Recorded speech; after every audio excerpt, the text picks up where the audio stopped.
Welcome back, everyone, to Grand Tactician, the Civil War. It's November of 1862. If you have not seen the campaign up to this point, there's a link in the description that will take you back to the beginning. We are just about into 63, which means all the policies for 1863 have now been unlocked. I am going to start making a move with the Army of Northern Virginia back up toward Washington, just so I can hopefully draw some of the Union armies that have pursued. My poor Army of the Shenandoah is up here near Cleveland because they kept getting attacked and I kept withdrawing, but instead of withdrawing back south from Pittsburgh, they withdrew toward Cleveland. And I've got something like 6 or 7 Union units that are pursuing him that way, with a few down here guarding Washington. So I feel like this is probably the time to make that move. To, if nothing else, maybe draw some of those armies away from Johnston so I can get him the heck out of there. I'm also trying to pull back A.P. Hill's Army of East Tennessee, which is fighting in and around Louisville, and they're engaged to the point where I can't get them out of there. The reason I want to get everybody out and kind of hunkered down for the winter is that now I've got the draft. So I'm in a position where if I can just give my units a little bit of time, I've got time to let them get replenished. I'm also 18 days away from the Slavery Restriction Act, which is going to give me a 20-point bonus to European relations, which right now is at 37%. That'll get us up near 60%. Gets us a little closer to the possibility of the British sending some armies in to help out. All right, we've moved into Washington, and we're once again about to take the city. He's got some armies sitting over here around Baltimore that I'm guessing he'll probably move on us at some point. This hasn't happened yet. I want to move you a little closer. And we'll see where things end up after Washington falls again. This will be our second time taking the city. All right, we've taken Washington. Is national morale still at 42? We're almost into 63. My armies are not replenishing from those drafts the way I'd like them to, and I don't know if that's because of the credit rating. It won't allow me to add new units or what, but I'm going to have to, I guess I'm just going to have to like really reduce spending. I can't reduce politics spending because I need that in order to enact the policies that I'm working on. So I have to just kind of keep reducing everything else for the time being. Although I think one of these probably has to do with recruitment speed. All right, looks like we won a glorious victory at Louisville without actually having to participate in said victory. I did send the Army of Tennessee up there. The Tennessee would be a Union army. Army of Tennessee would be a Confederate army. So we've taken Louisville. I'm sure he's going to counterattack at some point. We are starting to see our troops replenish now. We're up over 230,000 in the field. All right, looks like the Army of the Shenandoah is finally going to make it back across the Ohio River. We're going to send them... where do I want to send them? I might actually try to send them up here to Grafton. They're going to end up engaging with some of the other armies, but that's totally okay. I really need them to have... Well, you know what? I need them to have some time to kind of recovery first. There's the Slavery Restriction Act. The Confederacy restricts the number of slaves. We're going to see a big boost in British intervention. It'll take a little bit of time for that to actually unfold. There it's up to 52% now. I'm not sure why it didn't go higher, but we'll take that. What can we do next? U.S. or Confederate States colored troops. What's that going to give me? All right, it allows for formation of African American regiments. I'm not sure. All 3 CT brigades are added to the Army. That's probably not the thing that's going to help me the most right now. Yeah, we're going to pass the Revenue Act, which is going to give me an opportunity to income tax the citizens. Yeah, we'll do that. All right, so we're facing a real crisis here in that the Union Army is starting to rapidly increase in size. Mine's not going to be able to keep up with it, and I recognized that was going to be the case, despite the fact that we have inflicted almost double the casualties on the Union of what we've taken. I think at this point what we have to think about doing is bouncing our forces around as best we can where they're needed the most. And right now, the Western Army under Jubal Early has 34,000 men in it. And I just, well, you know what? I'm looking at these armies that are coming down toward him, and maybe we do need to keep that army that size. Well, what I think I probably need to do is use between the Western Army and the Trans-Mississippi Theater, I've got 70,000 men. It's probably more than I need. What are we dealing with here? We're dealing with some kind of an issue of ammunition. Let's go up and grab this supply depot here. I don't know if that'll help at all, but I think we do probably need to think about threatening St. Louis again. But I just don't want to leave Cairo because I like being able to hold on to that, and I feel like if I move north, he may jump in and grab Cairo behind me.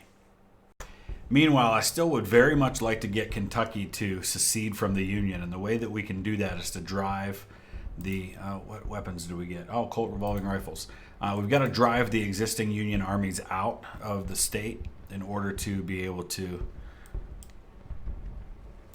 do that. So let's send one corps of the Army of Tennessee along with A.P. Hill and the Army of East Tennessee to go hit this corps that's sitting there. There's General Order number 11. That was a pretty unpopular thing. I think that was the one that Grant signed, and he expressed a lot of regret over that later on. Army of the Shenandoah has reached their target of Charleston. We're going to give them a chance now to kind of replenish, build their strength back up, get resupplied. Hopefully that's going to be the case here. Okay, so we're into another battle for Louisville. I don't believe we're getting reinforcements, though, which, oh, yeah, maybe we are. So Army of East Tennessee is there. We've got Beckham's Corps as well. So where is Beckham's Corps? It's down here. Okay, perfect. So what does that give us in terms of numbers? Gives us almost a 2-to-1 advantage. He's got a big advantage on morale, but that's to be expected. But this is a chance to drive these Yankees out of Kentucky. So we'll get into position. I think he's going to probably be dug in along the river. Actually, I think we might take our good old sweet time and go the long way here, and then maybe wait until the next day to attack. I've got a ton of engineering points, but I can't use them so much in a battle where I'm on the offensive. Okay, we've reached day 2, so we're going to be able to kind of maneuver the way we want to here. And I'm actually thinking I might completely avoid anything related to a crossing in and around Perryville. And I might instead opt for hitting him from north and south, if I can do that. So we'll start moving the Army of East Tennessee up and around this way. I might get my artillery up here on this side, just so we can fire down on him over here. Okay, we have discovered the first elements of the enemy. He's right here. And I had already issued orders to my artillery, so they're going to actually find themselves right in front of him there. So I'm hurriedly rushing John Gordon's corps or division at this flank of the enemy so that he doesn't immediately start firing on our guns. I've got Breckinridge and Kite's divisions moving up as well. And we're moving our artillery into position over here as best we can. I'm going to try to move up these cavalry scouts, and then we're going to get the artillery in line right up here on the hill. Hopefully they can fire from there while we move our infantry up to the north. Okay, we are in combat now with the enemy. Tennessee Home Guard is engaging this 1st Cavalry. We've got a couple of brigades here that are engaging the 2nd Brigade. My artillery is very active over here. They're going to just shell the heck out of that cavalry. Sibley's going to be under a lot of fire here from his artillery while we're waiting for the infantry to get down and into position. I'm going to start moving them a little more rapidly than I otherwise may have. I'm trying to get these 24-pounders down where they can start firing. Tillman's battalion of 10-pounders, I want to get them somewhere where they can fire. It looks like they are now. Let's try to get on Pratt's flank a little bit.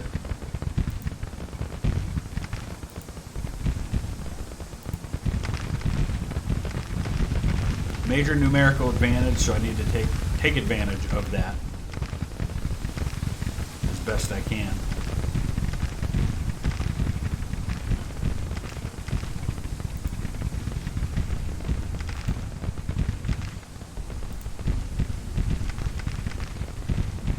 He's starting to try to deploy against me in the south, so I really need to start pushing from the north as best I can. He's trying to send his infantry around on my flanks over here where I've got nobody. So let's very quickly get some help over here before it's too late and he overruns my 24-pounders. That's a elite close support unit. So they're going to inflict major damage on him, but they also have no infantry help at the moment. Reynolds battery is getting lit up. That was a mistake on my part to send them that far forward by themselves.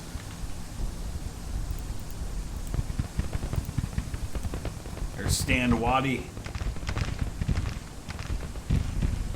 Native American general. All right, here comes his skirmishers. I got to send Jones down there to help out quickly. I cannot lose an elite artillery unit that's so good in close support.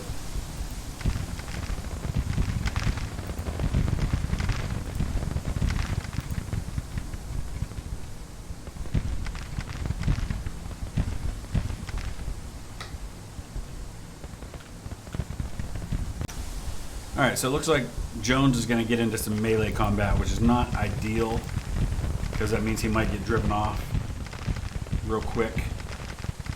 And then the guns go back to being unprotected. So I'm trying to rush Ransom and Whiting over there as quickly as I can. But then he's got more divisions coming down. I really got to move. I got to move the northern advance as quickly as I can. Who was wounded? Walthall was wounded. He's the commander of Walthall's brigade. Where is that? It's right here. Oh, they just broke too. Darn it. Okay. Alright, what are we waiting on here, Breckinridge? I know you're a politician, but man, you gotta get moving. Always so fascinating to me with a guy like Breckinridge, who is just been the vice president of the United States right up until a month before the war begins. Alright, looks like even though Jones got driven off, we're gonna be okay there.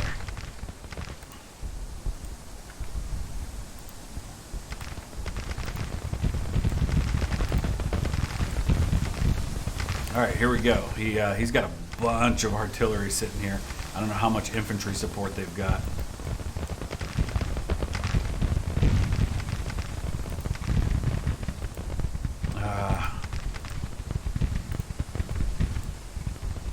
This is a problem because Ransom, he was going to have Jackson coming around on his flank. All right, come on, guys. We got to get you guys down. Nathan Bedford Forrest to get his boys moving quicker. All right, Breckinridge is finally moving. Looks like 2 of Kite's brigades got driven off. This is not going great so far. The good news is I got plenty more units than he does, and we are inflicting more casualties on him.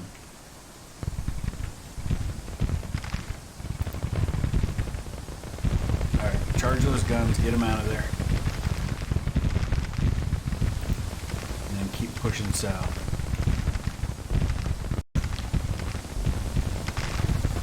Alright, let's turn Robertson. We're going to try and drive this guy off here. We just need to hold the line. Looks like Jones is reforming, so that's good. Good news there.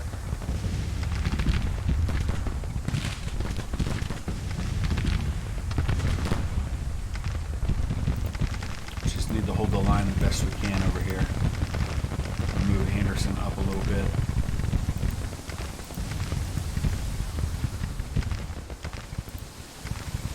Gotta hit these guns before they can do too much damage. Let's get Claiborne's division down here as quick as we can. Quickest way to get them to move is just to give them a direct attack order against a particular brigade, and then I can always kind of reorganize them after that. Hit them. Hit them quick. Who was wounded this time? Dorsey Pender was wounded, commander of the Tennessee Tuxedos. Got some cavalry here. Let's move them up to support behind, or next to Stewart. Casualties are looking good.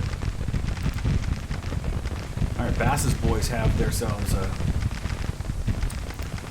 perk. Let's give them deadly volley. Alright, we're overrunning these guns. I should probably mount Sibley up and send him in there too. He could have been hitting those guns a lot sooner. As you can see, one of my units already broke from this artillery. Oh, he does have infantry there.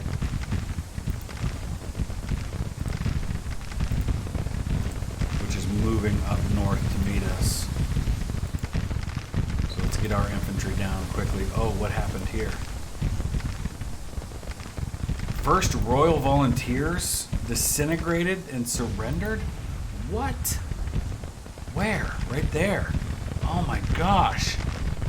How did that even happen? They surrendered to artillery. I cannot believe that happened.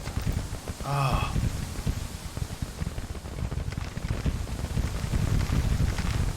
Unreal. I really don't understand that. I understand it if you get a unit trapped behind enemy lines and overrun by infantry, but that was a infantry unit of ours that was charging into artillery with no direct infantry support. That's unreal.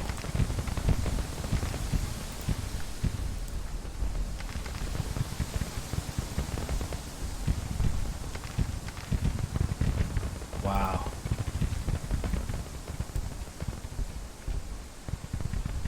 And yet we're winning the battle.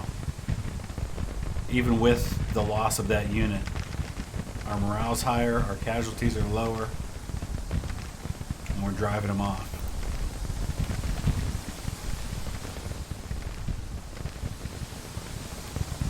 Only problem is I took way too long to get my other army into the action, so it wasn't a well-coordinated attack.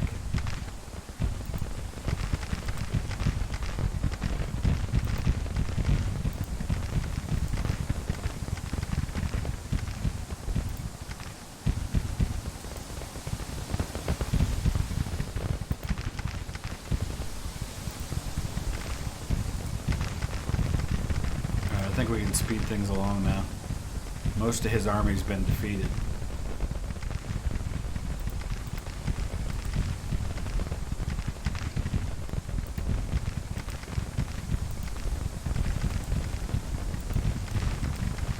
So it looks like he did have infantry over here. I just couldn't see them for some reason in this area. Yeah, see there's 1-2 brigades that for some reason are just, they're hiding. Like somehow I'm not able to spot them. I don't know if it's because of these hills or what, but that's why I lost that brigade that charged in there, because he had so many men in there that I just couldn't see. But we've got him defeated now. Wow, that was a mess. But it's a victory. Now what? One of his batteries, yep. And then there's another one. First brigade of the enemy we just took out. It's turned it into a major victory. Oh yeah, beautiful. 40% of his army taken out. Okay, final estimate on numbers, about 12,000 for the enemy under Nelson Taylor, about 5,200 for me, and that includes that brigade that was disintegrated that I don't know if we'll have to reform or if that'll automatically happen on its own. We'll have to take a look and see. But it's a major victory. If that drives the last remaining Union units out of Kentucky, that will mean Kentucky will secede and become a Confederate state. Okay, so the First Royal Volunteers are still showing up in the order of battle. They've only got 287 men, and they've got a wounded commander. So what we're going to do is we're gonna send them for replenishment. They're going to be out of commission for 3 months, but with 287 men, they're not an effective force for us at the moment anyway. Virginia Brigade is much the same problem, only 600 men. So we're going to send them back for replenishment. That's going to take 50 days. Most of the others, I mean, a couple of these are pretty small too. Goodness. Yeah, okay, we're back up to CCC+, so I'm hoping the credit rating is gonna climb high enough for us to actually be able to recruit some new units, because we could desperately need them right now. So that elite unit, the 1st Tennessee Heavy Artillery, is going to get a battle star for that one. They inflicted 300 casualties, which for artillery in a battle, pretty dang good. That is not something that has happened very often with artillery in the battles that I've fought in. Nothing to that degree anyway. You can see it there, 371 or 317. They inflicted 491 in the previous Battle of Louisville. Probably should have gotten a battle star for that one as well. But honestly, nobody else really stood out too much in that one for me. So I think that's all we'll give for now. I need to pay a little better attention to that so I know who to give them to next time. But boy, there's 4 Union armies that are still in the Louisville area, which is what's making it so difficult to drive everybody out and take control of Tennessee. I don't know why I said Tennessee, it's Kentucky. Army of the Shenandoah is still recovering. Their readiness is so poor right now. Everybody else's readiness looks good. Where's the Trans-Mississippi Theater? They are right outside of St. Louis. We've got the 53rd Army headquarters there, but no real troops with it. So I think we're going to keep the move on St. Louis for now. I don't know why they're going that way. I want them to go to St. Louis directly. Looks like he's got other armies headed that way. All right, 27,000 men are going to be going up against a little over 30,000, almost 35,000 in the Trans-Mississippi Theater. Okay, so the Battle of St. Louis-Rolla Railroad. Pretty even numbers on both sides. His morale's slightly higher than mine, but we are in good shape. We get to kind of choose our battlefield, and it looks like this might be a good spot here. Dig in behind this fence. Where's the enemy going to come from is the question, because he could come from just about anywhere. He's coming in from the center. The objective's way back here, so honestly he could go that. Well, you know what? Maybe digging in behind that fence isn't the place to be. Maybe digging in on this high ground is. Right in along there.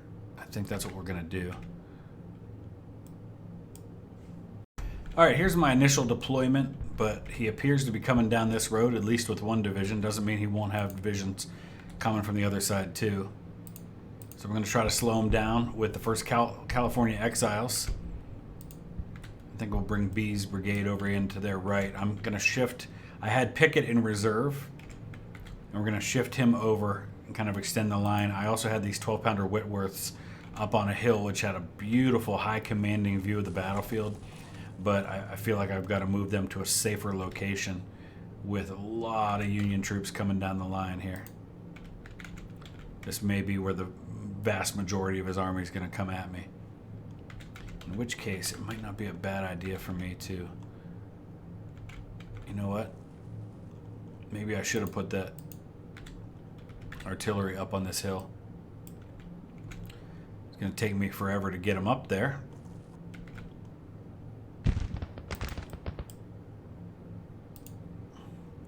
Alright, let's dismount B. Get him in there. We're getting Pickett over here.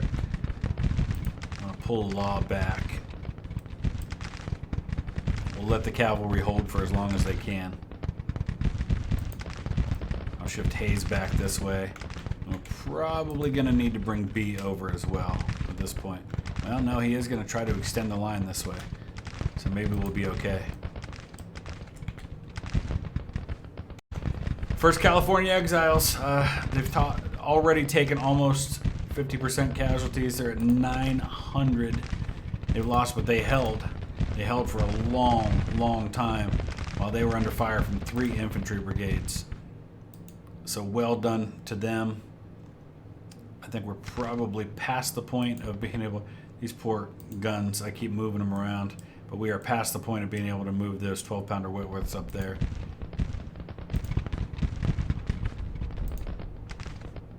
So this is kind of unreal. He's taken 85 casualties, 90 now, and he's inflicted almost 1,600 on me. I think it must have just been a situation where my guys weren't in range. My guns couldn't reach him, and so his infantry was just unleashing hell on my guys. So now it looks like he is going to try to shift his attack over this way. So it's good that I held in place on the high ground there. I really got to get these 12-pounder Whitworths going so they can start opening up on him. We'll wait and see what he does now. Make sure I give my guys a long-range order so they can start firing right away.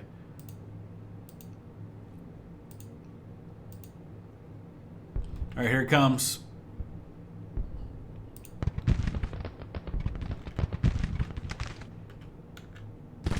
He's coming straight at me right there. We're dug in behind that fence. Support from Early's brigade on the right.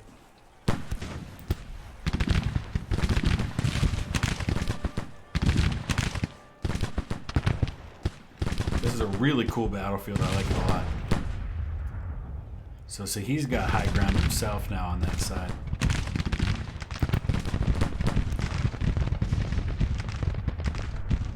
All right, we've got our 24-pounders over here pouring it into the flanks of the Union position now, which hopefully is going to help. Now we're starting to inflict casualties on him.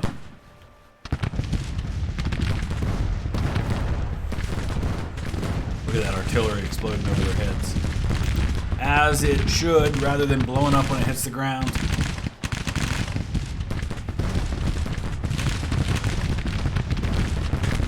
We do need to watch what he's doing over here. He's trying to get around me, I think.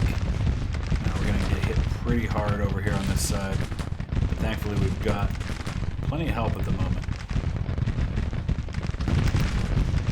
Just one brigade in reserve, though, of Vanderlaw.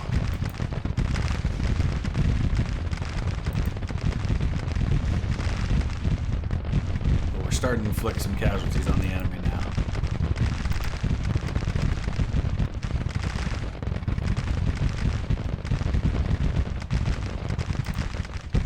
Hopefully we can push back strong. It's the end of the day. All right. Where can we redeploy? We can get B out on the flank. But otherwise, I think we're in pretty good shape to stay right where we are. Now we've got a little bit of engineering points that I might be able to make use of. Not a lot.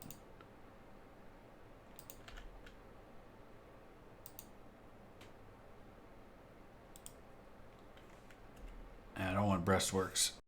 Actually, I don't know what I was thinking. Breastworks is exactly what we want. What we don't want is parapets because it takes too many points. So that'll get us dug in behind there for our cav and that infantry. Now we don't want B there. What am I thinking? Let's get Armstrong up there. These guys got pulled off their fence line because of the way the deployment's working. So we're going to try and move them back up as quickly as we can. Man, he's got everybody on the line. He's going to hit us with everything he's got.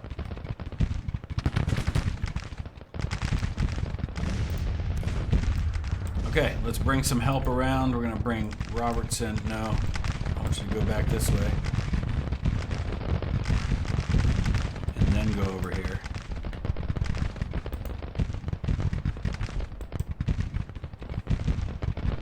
Hopefully we can drive off some of these units before he gets too much firepower concentrated on me. This is a major Union attack all the way along the line. Got Monterey Cattle Rustlers there, 1st Louisiana Tigers, New York Copperheads,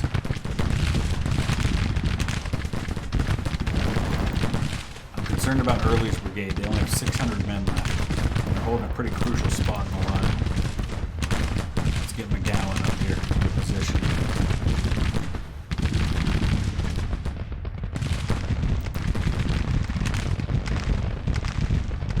That's a big battery of artillery right there.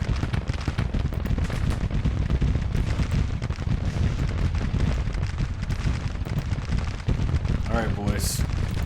Hold on for dear life. Louisiana Tigers have lost 400 men already.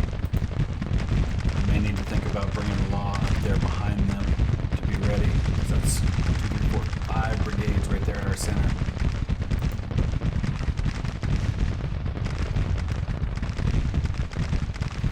Who's taking casualties? Early's brigade. Yeah. It's down to 500 men.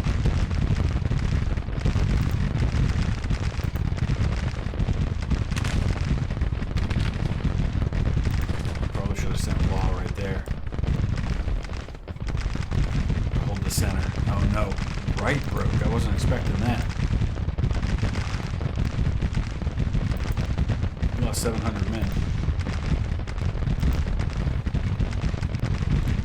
And we need to deploy skirmishers out front to go after these guns.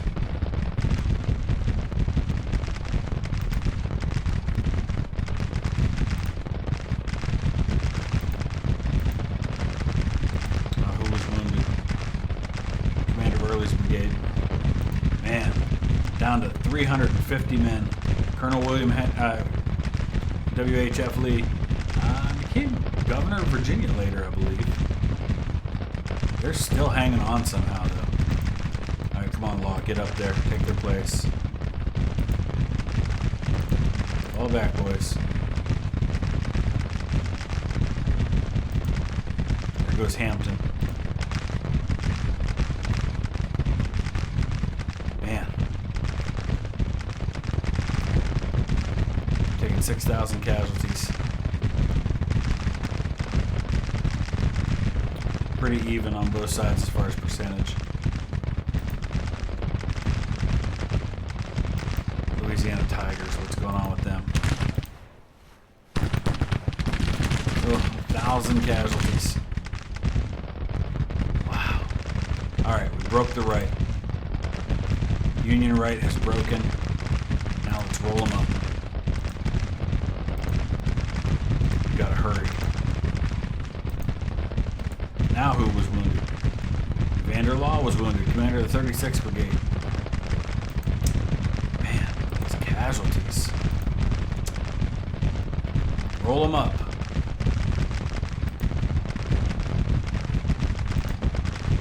Let's hit those guns quickly.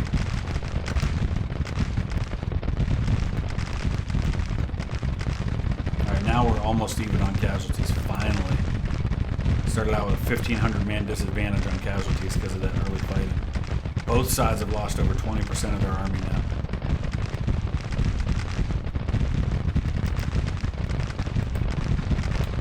Push forward, keep rolling up the flank. The rest of you guys just hang on. Ugh. Everybody's suffering massive casualties in this battle. Let's give them iron discipline. Come on, Louisiana Tigers. Wow. Hayes boys, there's no way they can hold.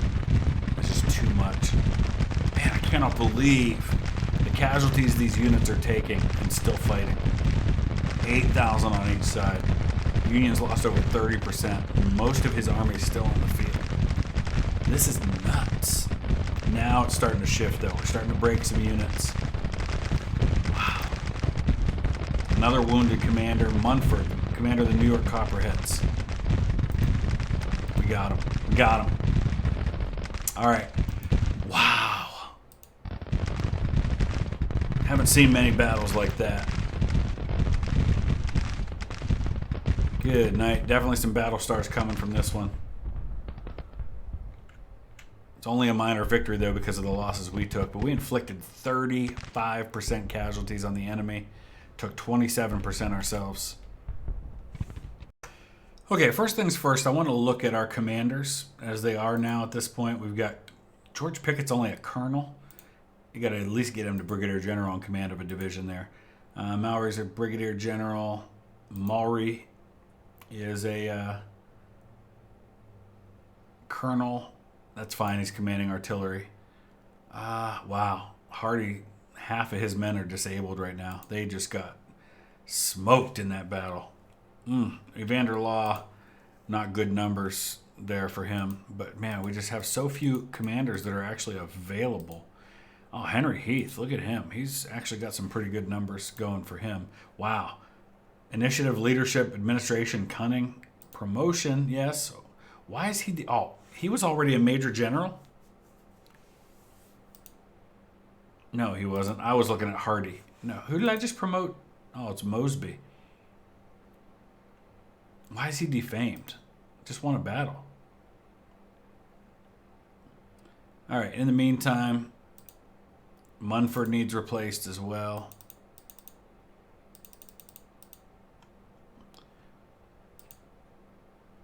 Philip Stannard, we'll put him there.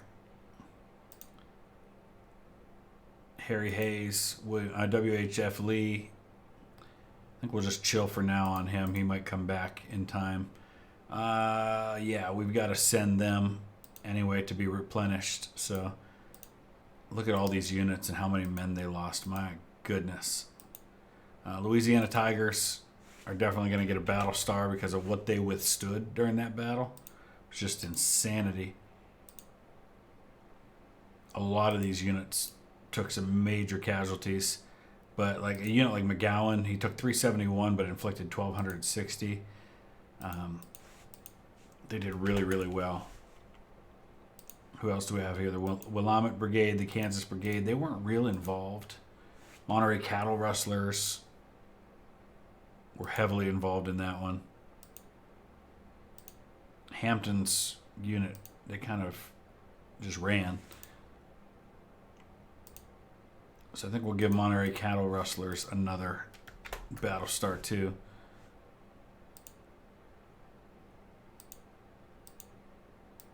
Yeah, I think that's pretty good for now.